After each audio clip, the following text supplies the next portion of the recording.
my name's Ayden. We're gonna be making French toast. I already put the eggs in, so we're gonna start by stirring. Once you're done stirring, you'll put the milk in while you're stirring. Then you add sugar.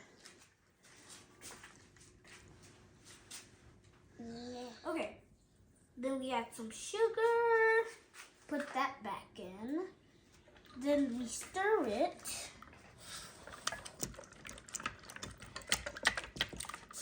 Then we get some vanilla.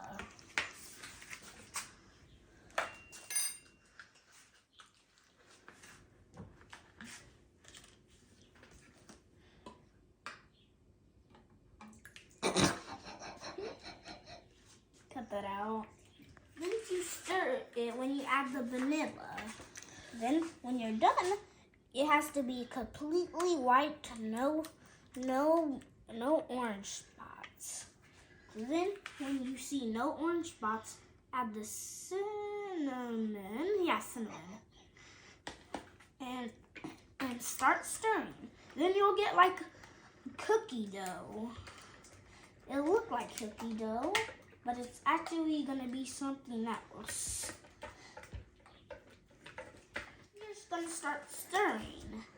You're gonna need adult supervision to do this. Then they'll do the stove part, and if a kid does it, you might burn your fingers. So once when you're done, give it to the adult, and they'll put it on the stove. Here. And now that was the entire video. Bye.